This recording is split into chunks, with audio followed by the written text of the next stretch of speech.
I'm Kiyan. And this is Trust Your Doctor, that podcast where we erase entire episodes. Yay. So what happened was we recorded this episode in 1965, and then the BBC erased it with all their episodes. Because they were on to us. Yep. Because we were recording podcasts before the episodes were coming out, and leaking them, and spoiling the episodes. No, but actually... So we were gonna record it on Monday, and put it out a day later. If you listen to us religiously, you know that we usually release episodes on Sunday. But, we recorded on Monday, everything was good, we saved it, and then I was editing it, and I somehow reproduced a known bug in Adobe Audition, and it erased all of our recordings. But not just the recordings from last week, not all of them, I still have all the old episodes. But we lost last week's episode, and we're about to try and recreate it. Yes, 18 version 2.0. That's what our sheet says, and it has more writing than any other episode ever. Planning. Well, we have to try say everything we did in the first version of this episode. And we're about to start right now with a summary of a serial we watched over a week ago. And didn't even understand it when we watched it. Yep. And it was a reconstruction, which... Except for one episode. So before we dive into it, let's just note the quality of these episodes. And this is the start of Season 3. And it opened on terrible quality reconstructions. Basically. Well, that was because they didn't have telesnaps of the serial, remember? They had to use, like, actual pictures of... Yeah. Like, production pictures and publicity pictures, so they didn't have a lot of pictures to go on. Accompanied by those random... Surprising amount of footage found for those first two episodes. Yeah. And yet they don't have the whole episode. And then the third episode was found in October of 2011, and that was like really good quality. Yeah. Better than any other episode we've watched so far. But yes, not only was the video quality terrible, so was the audio quality. So I feel like we were slightly lost when watching this 2 weeks ago. Only slightly? Okay, very. But anyway, let's just dive right into it. Yeah, may as well. Into Season 3. So it starts... How did it start? Well, the Doctor and Vicky and Stephen land on a planet, like they do in every episode. Surprise! And they look at the screen that shows what's going on outside the TARDIS, and there's this robot thing, which looks kind of like a Dalek, but it's not. It's like a really bad cosplaying Dalek. It's like a knockoff. Kind of like those Daleks from that music video we watched. Oh, yeah. What was it called? Doctor in the TARDIS? Yeah. If you don't know what that is, you should look it up because it's majestic. Yeah, it's pretty great. It's from the 80s. You know, anything from the 80s is pretty good. That's a lie. But anyway. And that's doctoring as one word. Like, I'm doctoring things, but without the G, so doctoring the TARDIS. Oh, it was? I thought it was Doctor in the TARDIS. No, see, that's the pun. Oh. It's a pun. Doctor in the TARDIS, Doctor in the TARDIS. Uh-huh. So, anyway, back to the serial. Really bad, like, Dalek knockoff. And... Vicky names it a Chumbly. Right. She names them Chumblies. So they go out of they leave the TARDIS, and the Chumbly is, like, motioning towards them like it wants them to follow it, but they don't want to follow it because they're skeptical.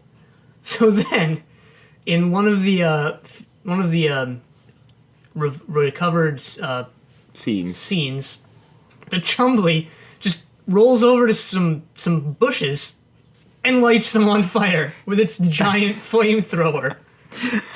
Effectively making the Chumblies the most dangerous villain the Doctor has faced so far, except maybe the Daleks.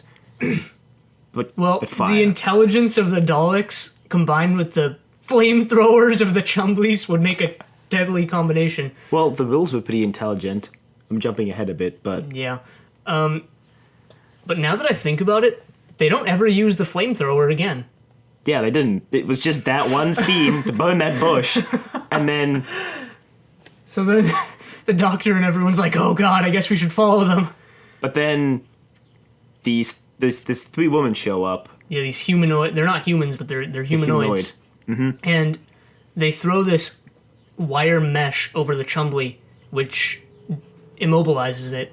And they tell the Doctor and friends to come with them. So they do. And then, Surprise. and then some other Chumblies show up and remove the mesh from the immobilized Chumbly. So the humanoid aliens take the Doctor and Vicky and Steven back to their ship, and they sort of tell them how they got there. They're called the Dravins. The Dravins, and The leader is named Marga. yes, there's Maga, and then there's her 3 subordinates. Yep. And they tell them that they're stranded on the planet, basically, because their spaceship is broken, and the planet is basically due to explode in 14 days. Well, the reason why the spaceship is broken is because they're in space, and then they said there was the real spaceship, which is where the Chumblies come from, that was there, that fired on the Jarvins, the Jarvins fired back, and both spaceships came down and crashed. And the Rills have almost repaired their spaceship, but the planet's going to blow up in 14 days. Right, and so they're basic the Jarvins are trying to get the real spaceship because for some reason they can't repair their own. yeah, and I guess they're having trouble with the Chumblies or something. Something like that. Who work for the Rills. Yeah. And so they don't believe that the planet's going to blow up in 14 days. So they learn that the Doctor has his own spaceship, and he can measure when the planet's going to blow up. So they send the Doctor, and they have to keep one person. Yeah. So Steven says he'll go with the Doctor. So Vicky stays. So they go back to the TARDIS, they do some measurements, and the Doctor's like, they're wrong. The planet's going to blow up in 2 days. Dun dun dun! End of episode 1. Yes, and the return of the astral map or whatever it was. Yeah, the astral map from Web Planet. Yes. Probably never used again. Probably not, but this is the first reoccurrence of a thing the Doctor has that's not the TARDIS, so that's notable, I guess. Kiyan's just dying over there. Yeah. Anyway.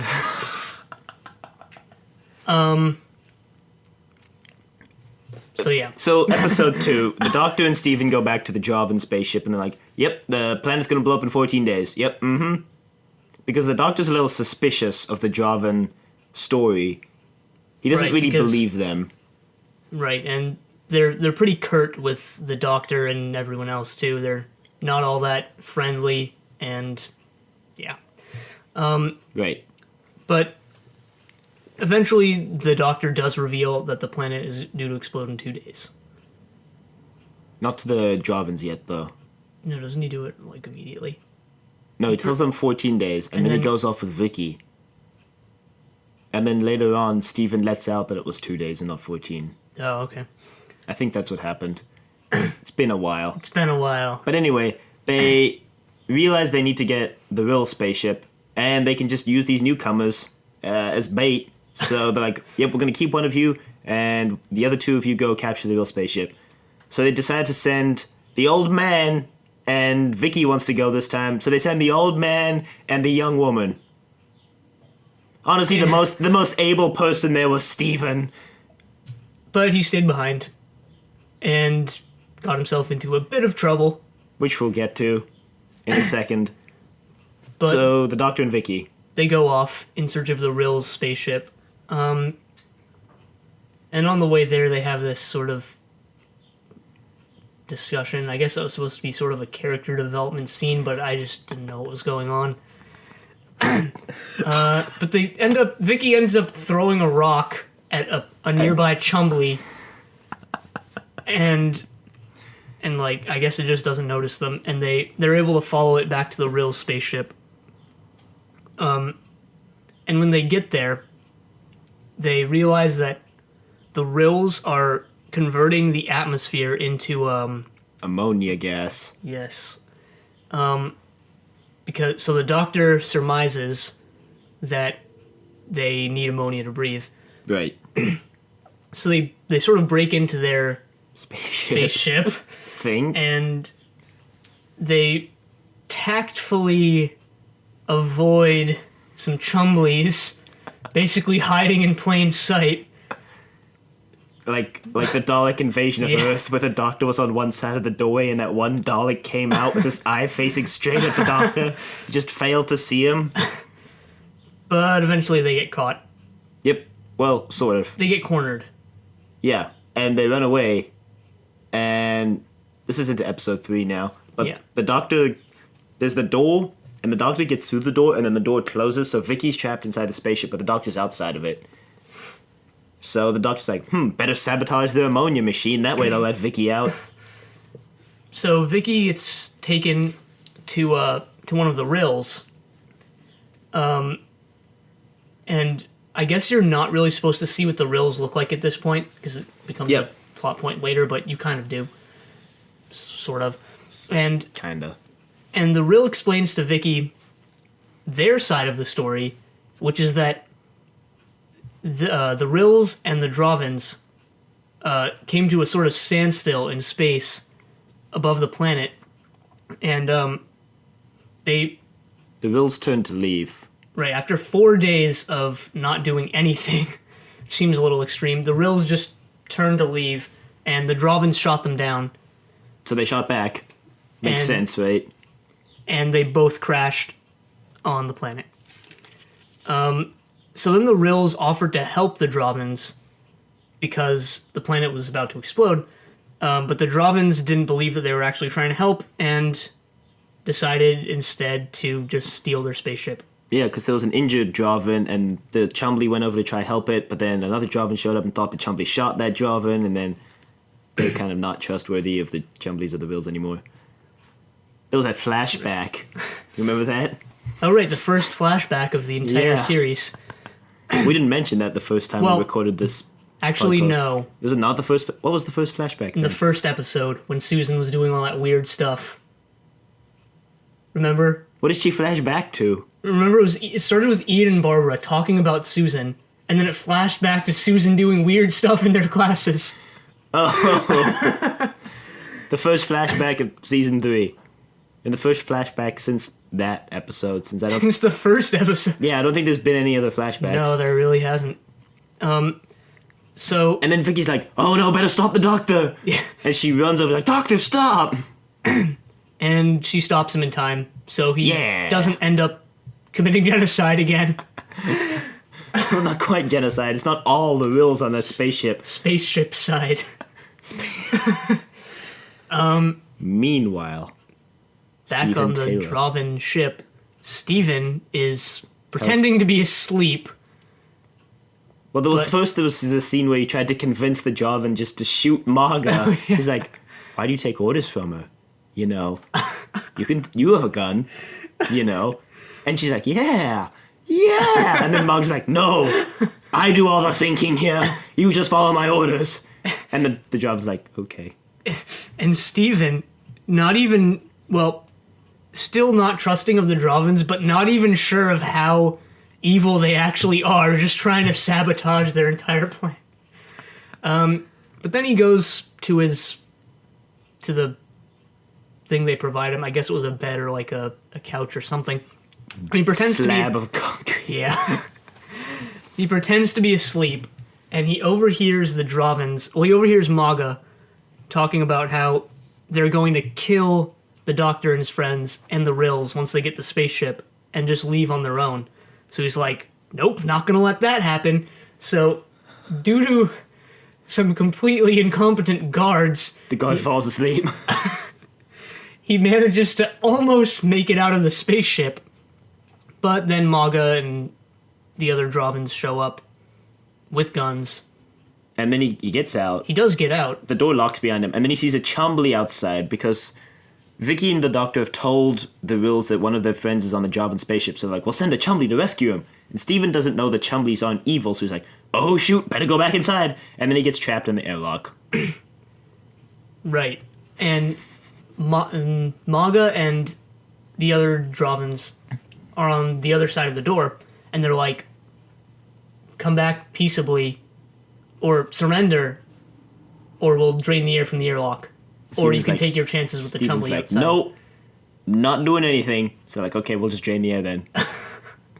So he starts dying, and that's the end of episode 3. And then on to episode 4. Galaxy 4. Yes, Galaxy 4, completely inappropriate name. And we'll explain why, but yeah. So Steven decides to just take his chances with the Chumbly, but they've locked the other door too, so we can't get out now. Well, the other door couldn't open because of the pressure difference in the airlock. Oh. Okay. Something like that. The airlock's not designed to have empty air inside and air outside. It's designed to be used in space. But it's okay, because the Doctor and Vicky are like, we better go with that Chumbly, or the next Chumbly, to go see if Steven's okay. And then they cut through the door and they escape with Steven, like, let's go, Steven, the Chumblies aren't actually that bad anymore, let's go. And now the Jovans are trapped inside the spaceship, because the Chumblies like, yo, if you try to escape, I'll shoot you. And the Rills, who are communicating through the Chumblies, give the Jovans one more chance to, like, to ally with them. But the Jovans are like, nope. We're just going to keep trying to kill you. So then the Doctor and his companions escape with the Chumblies back to the Rill spaceship. So the Rill spaceship's digging for fuel. And the Doctor told the Rills that it's actually 2 days. So the Rills like, shoot! Gotta get that fuel. So the Doctor's like, well, we can transfer energy from the TARDIS. That'll power you guys. So like, alright, here's a cable. And he's like, let's go. Apparently the TARDIS can do that now. Overpowered TARDIS. So they start siphoning off power from the TARDIS to the Rill spaceship. And it's going to take, what, like 4 or 5 hours? I thought it was like 10. 10? I don't know. Well, the planet's almost about to explode, basically. The Jovans escape, kill the Chumbly. There was that whole scene where one Jovan goes out, it's like sneaking up on the Chumbly, and then hits it on the head with a rock or something. But then they decide to head on over to the TARDIS to try and stop the Doctor and the Rills. And they take forever. There's a lot of weird timing inconsistencies, or at least it didn't make sense to us when we were watching it. Yeah. How it worked, because you'd see a scene with the Doctor and he'd be like, oh, only 3 more hours left, and then you'd see the Jovans still making their way over, and then it'd go back to the Doctor and be like, 2 more hours left, and then it would switch back to the Jovans and they're still not there yet. And I don't know, I think we were both under the impression throughout the serial up until that point that the TARDIS, the Jovan spaceship, and the Rill spaceship were all relatively close to each other. Yeah. Because they were getting there in, like, no time at all. Yeah. That makes the most sense. Yeah. But then this happens, where it takes the Jovans 4 hours. Yeah, but maybe they were just wimps, you know? Maybe they just camped outside the Rill spaceship waiting for the Doctor to come out to kill them, and they were there at the wrong time. I don't know. I don't know. But the Doctor, Ian... No, the Dr. Steven. Dr. Steven and Vicky go to the TARDIS like 30 minutes before the planet blows up. The Rill spaceship leaves. The TARDIS leaves. Well, no, there's that part where they see the Rill. Because they hadn't seen the Rills up until that point. So they kind of shoehorned this in at the last minute, I felt. The entire 4th episode felt like it was just being expanded out to fill the time, which is why maybe why the Jovans took so long to get there. I guess. And that's nothing new. I mean, episodes getting expanded out just to waste time. Planet of the Giants. So they see the Doctor and Steven and Vicky finally see a Rill, and it looks kind of grotesque. It was kind of hard to see because of the terrible quality, but at first they're kind of disgusted by it, and then it tells them how the Jovans judged based on appearances, and that's why they hated the Rills, because they were so ugly or whatever. Suddenly this whole story is an allegory. For racism. Yep. And then after they hear that, the Doctor and friends are like, wow, we feel bad for judging you. But whatever, we're both gonna leave, so yeah. They're like, we love you no matter what you are. Okay, peace. And And then the Dravens show up, but it's too late because the Doctor and the Rills have already left, and then the planet blows up. And the they Dravens die. And there was the Chumbly Right. that went with the Doctor to protect them back to the TARDIS. And the Doctor's like, what's going to happen to this Chumbly when you leave? He's like, well, once you've left, it's programmed to self-destruct. So it does that when they leave. So another Chumbly dies. So 6 things died. 7 died. Nope, 6. 6. 2 Chumblies, 3 Dravens, and then Maga. So 4 Dravens, including Maga. Yep. So they all died. We didn't mention that the Dravens is like almost an all-female society. Yeah, They right. talked about it how they only kept males around to reproduce, and any males that were born they just killed off unless they needed more males. Right. Which didn't really Interesting. play... It's interesting. I guess it gave them kind of a backstory, but really it didn't play into anything in the serial at all. Yeah. It was just kind of there to explain why the spaceship was manned by only women, I guess. Yeah, I mean, I don't think it would have changed anything if it had been only men or if it had been men and women. It just... Nothing would have changed. I guess it gives them a little sort of interesting backstory. I mean... It makes the aliens unique, I right? guess. They would have been really dull if they didn't have a It's backstory.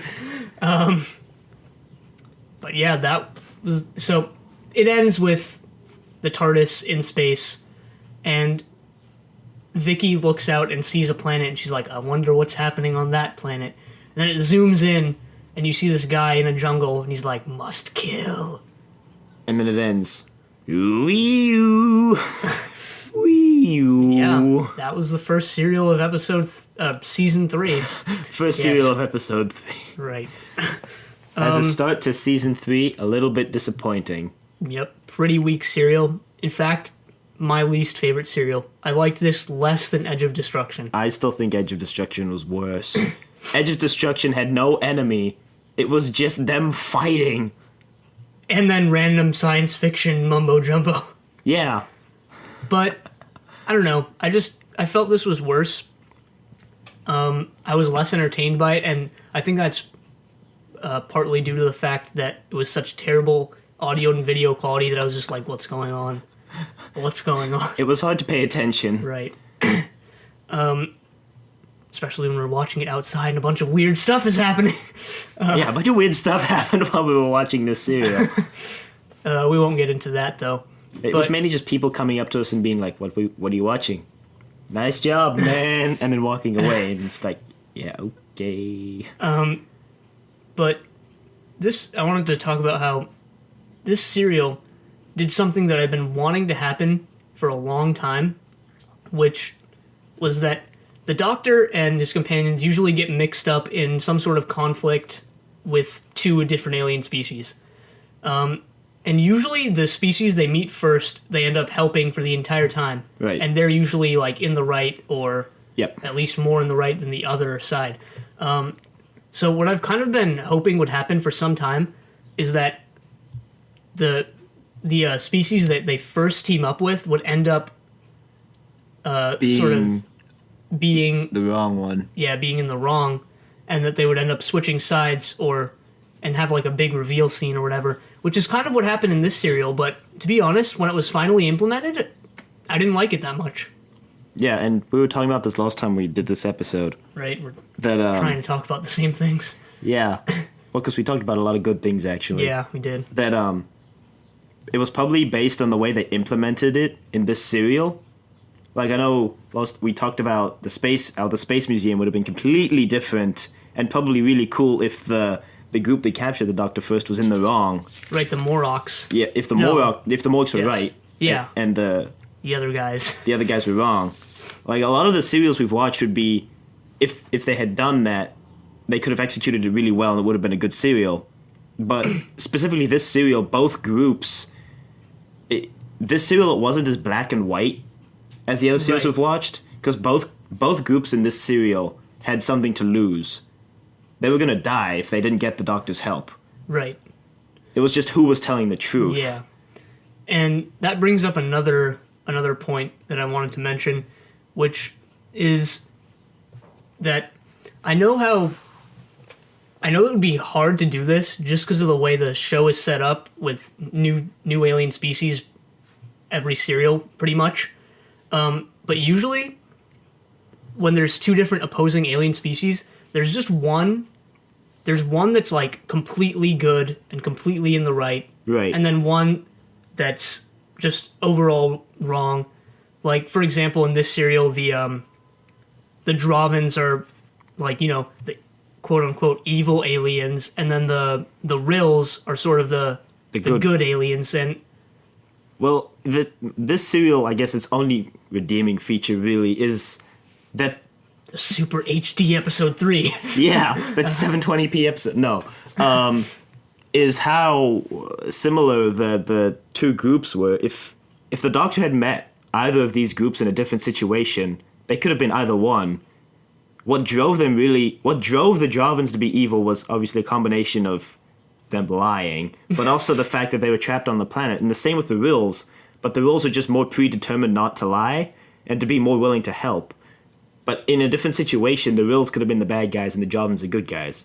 True, but I still felt it was more cut and dried, like most of the serials are.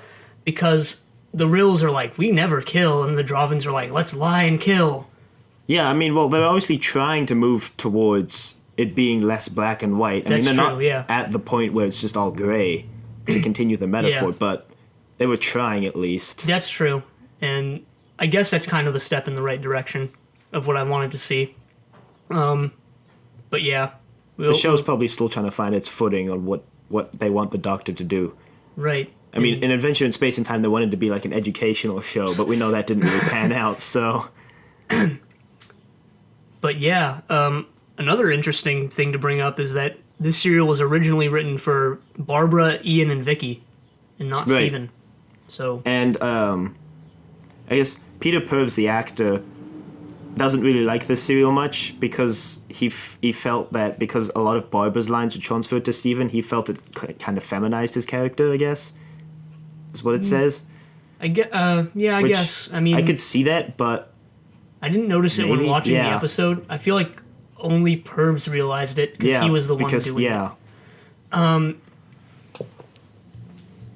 mean, I didn't really see the transference, or because Steven was, well, Barbara was useless a lot of the time, and Steven was definitely the most or the least useful character in this serial. Right. But I don't feel he was useless in the same way that Barbara sometimes was. Right. Because a lot of the times, Barbara would just go along with everyone else and actually not do anything. But Steven, on the other hand, in this serial, had that whole subplot centered around him with the airlock and stuff. And I didn't feel that was him being useless. Well maybe it was, but I felt like it was him doing stuff and having a plot point centered around him rather than him just being along for the ride, so to speak. Well, I think him not being Eustace in the same way Barbara was Eustace probably also stems from the fact that his subplot, I mean, the way I would see the serial with Barbara, Ian, and Vicky would have Ian and Barbara trapped by the Dravins and not, like, just Steven. Uh-huh. So I feel him not being Eustace in the way Barbara is comes from the combination of the fact that it would be Barbara and Ian that got combined into Steven's character. I guess, and to be honest, now that there's only 3 main characters, I kind of like the dynamic more because back when there was 4, there was inevitably one character in each serial who wouldn't do much. 4 was kind of overkill. Right. But I can understand why they would need 4 to start the show. Because they'd have to have enough characters that they could reach a broad audience. Because everyone's going to have their favorite character, right? Yeah. So with 4, you have a bigger chance of capturing more people. That's true. But now that the show's kind of developed, they can start reducing the number. And eventually it'll get down to the point where the Doctor only usually travels with one other person. Oh, really? I thought at least in the reboot it was generally 2. In the reboot, it's 1. Reboot, it's 1? Well, the 9th Doctor travels with Rose Tyler. The 10th Doctor travels with Rose, and then Rose leaves and he travels with Martha, and then Martha leaves and he travels with Donna.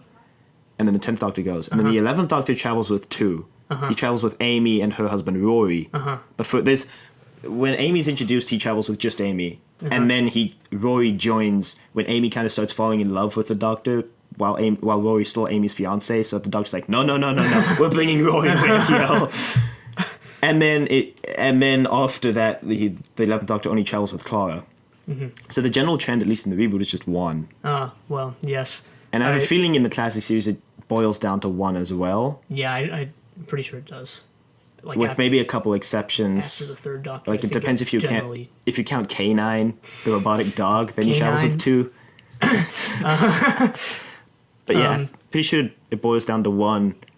And, I mean, with 1, you can get more character development between the Doctor and the character, but with 2, you can get them to do more things. That's true. I feel like 3, including the Doctor, is what I'll like the best overall. It also kind of depends on the characters. Like, I know 3 was a good number for the 11th Doctor because of his personality and the way he worked with Amy. He needed Rory there. But, like, the 10th Doctor, I felt him and just Donna Noble was a good pairing. Well, for the first Doctor, at least. For the first Doctor, I'm thinking Stephen, Vicky, and the Doctor is the best combination so far. Yeah, but I still like Ian the best. Well, we'll see how Stephen and Vicky's characters play out. We'll see how they develop over their tenure on the show. Yes, which I think isn't much longer for Vicky, but who knows? Well, you know. I forgot. I did see that day, but I don't remember what serial it was in. And I already know when Steven leaves, so we need to stop spoiling this for ourselves. I'm trying not to. I'm trying not to spoil. You're just so into the show that you just want to know what happens. That's what's happening, isn't it? I've spoiled a lot of First Doctor stuff for myself, and I thought I spoiled a lot of reboot stuff, but apparently it was just me misinterpreting random stuff that I catch a glimpse of online, and I'm like, nope, look away. So I guess I haven't spoiled a lot, but I've barely read any information about Second Doctor through Eighth Doctor. I know nothing about the 2nd through the 8th. Yeah. Except the name of a companion or 2. Yeah. So that's going to be interesting. Yeah. So we want to talk about the plot holes, or at least mention them. They're pretty minor, but I was wondering, the plot hole I was thinking the whole time we were watching was, the Jovans know the Doctor has a spaceship, and they have the Doctor at their mercy. Why not just take the Doctor's spaceship? Like... Right. Just... why? And then obviously that whole timing inconsistency thing. Yeah. The only reason I could think of for them not just leaving with the Doctor is that they want to take revenge on the Rills. It's the only thing that makes sense, but... Yeah, that weakens their character. It does. That makes them really petty. And at the point where they know it's going to only be 2 days until the planet explodes, you'd think they just want to get out of there. Yeah. And I mean, if they had just told... And even if they did want to take revenge on the Rills, if they had just told the Doctor that they wanted to leave with him, the Rills would have ended up dying anyway. I mean, not that they could have known that, but it would have happened. Right. Because the Rills needed the TARDIS. Because the Rills still thought it was 14 days. Right. As well. Don't know what kind of instruments they were using to measure the planet. But yeah. So... Does that cover everything we wanted to talk about? You've got the list there that I made very quickly after accidentally deleting it. Yes, it's kind of disjointed because of how we had to... I wrote it in shorthand, I'm sorry. Well, no, I mean the last week's episode and this week's episode, both very disjointed. We said we were going to talk about the title, which is inappropriate. Right. It didn't make sense because the term Galaxy 4 was only mentioned once in the entire serial. And that was when the Javans said they were from the planet Java in Galaxy 4. Assumedly in the same galaxy, but not confirmed to be. Unknown. So the storyline really has nothing to do with Galaxy 4 I mean, at the all. wiki says the setting's an unnamed planet, so... Who knows? But also we wanted to talk about how... this serial, well, at least the end of this serial, through to the Daleks' master plan is sort of one continuing storyline. So the serial ends, as we said before, with the zoom in of the guy on the planet that Vicky's looking down on, and that leads into the next episode, which in turn leads into the next couple of serials, Right. up to the 12-episode serial Dalek's Master Plan. Which is the 4th serial of this season if we include the 1-episode serial. Right. So this is kind of a 4-serial plot line. Yeah. Probably gonna end, or somewhere along the way, I think Vicky's gonna get written out. Probably this is gonna be Vicky's last hurrah. Oh, If I had to guess, this massive storyline would be... It was a pretty quick run for her then. I mean, I guess I should get used to companions having quicker runs than Susan. Well, in the reboot, Ian the and Barbara. companions only lost 1 season. Well, Rose Tyler did 2. And Amy and Rory did 2.5. I don't know. I don't know if there's a general rule, but I would assume it would be 1 season or 2. But I don't know anything of the classic companions, so I don't know. Stephen lasts for a long time. Well, anyway. They show up again in the non-TV show, like in the audio dramas and comic books, and like there are audio dramas involved where Vicky tells a story an adventure she had with the Doctor.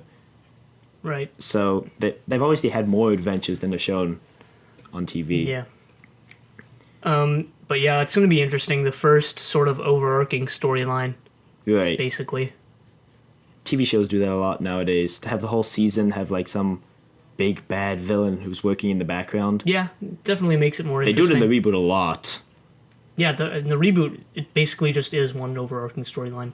The entire run of the 11th Doctor is one overarching storyline. Yeah. And it's only all comes together in the 11th Doctor's final episode. That's awesome, though, because, like, at the end, you're like, it all makes sense now. Yeah, it was like, it all makes sense now. But the thing was, Stephen Moffat, nothing against him, great guy. Just, he tried so hard to show you that it was an overarching storyline. Like, you know how sometimes TV shows do like a subtle thing, like in the background? He did this well in the 2nd episode, because the 1st episode, this isn't spoiling too much, there's a crack in the space-time continuum. Okay. And that's supposed to be a recurring theme for his 1st season. And he does it well in the 2nd episode. There's like, the TARDIS leaves, and then you see it zooms in and there's a crack. Which is what you would expect. But in later episodes, he makes it like blatantly obvious Sort that of it's there. just points it out so much Yeah. that you're like, okay, get on with it or something. Yeah. I mean, if he'd done it more subtly, I'd be way more amazed that it all came together. I still am amazed that it all came together, and it's really cool, the storyline in the end when it all makes sense. Yeah, I think I accidentally spoiled like the most recent episode as of right now for myself by reading YouTube comments. But I'm not gonna say anything. Great. So yeah, overarching storylines. Like we know there's the season 26, I think it is, with the 6th Doctor. It's 14 episodes long, and that's one overarching storyline as one serial with 4 sub-serials. Right. But we'll see how this plays out in the first instance of it. Yep. I think we that covered is actually everything we wanted to mention. right, and yeah. So email us. Survival. No one's emailed us. thedoctor@decorativevegetable.com. Questions, comments, concerns, Angry rants. love letters. But yes. Find us on iTunes. Rate us on iTunes. Check out the website. Next week is... Or tomorrow... Right. Tomorrow. Wow, never said that before. Is Mission to the Unknown. That 1-episode serial. That sets up everything else. Yep. But until then, the end.